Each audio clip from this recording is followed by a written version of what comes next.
James, how important is it going to be for Eric Gordon in this series to, hit that outside shot and try to draw Gobert out of that paint?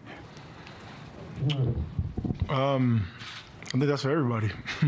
Everybody that handles the ball that has a responsibility in making plays. Whether it's us two, Eric, Austin. Just making the right decision once we get around that restricted area. But I think we did a really good job of finishing when we had opportunities, and when we didn't, making sure that we didn't force anything.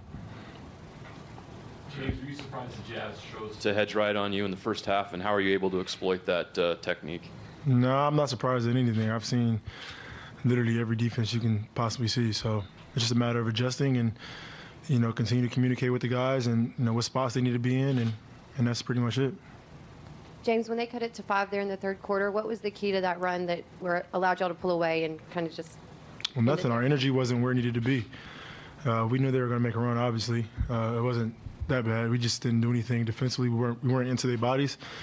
And offensively, we were slow. So a combination of both. We changed both of those, picked our pace up offensively, defensively, got into their bodies, made them take tough shots, and rebounded the basketball.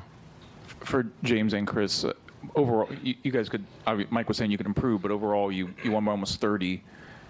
Defense was there, offense was there, role players are playing. Is that the message you wanted to send just for this first game, just to kind of get this whole thing started?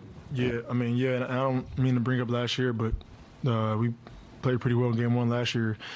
In game 2, they came in and beat us. So just trying to keep the guys, Chris was, mentioned it a few times after Coach brought it in that, it's only one game, and they're going to make adjustments, and we have to make adjustments, and we have to play that much harder and smarter. So, we'll let it sink in and be ready to go and practice and watch film.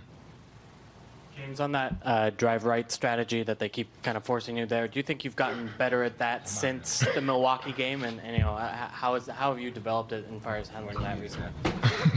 Sorry, Chris.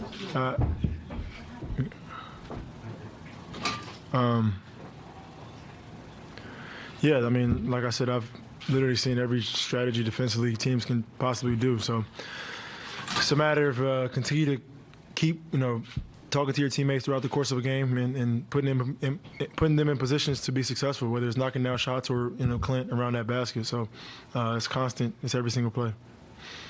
James, Quinn Snyder said he felt like your guys' physicality defensively disrupted them. What do you think of your defensive performance as a team in this game and really for these last couple months? That's what we have to do. That's how we have to play defensively. We have to be aggressive. We have to disrupt their routes and their plays and things they like to do, and make sure they're not comfortable.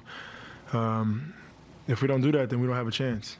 So defensively, we've been locked in these last few months, and we've got to continue to get better. And like I said, they're going to make adjustments. They're going to find things that they saw in game 1 and try to be better at game 2. James, I know y'all won by 32, but they cut it to 5 middle of the third, and y'all answered right away with a 10-0 run. How critical was that sequence? It's huge. That's what it's about. They're a really good team, and we all know that. So they're going to make a run. Luckily, the run was only a 6 or 7 point run, so we had to get stops and push the tempo, when we got those stops, and that was key.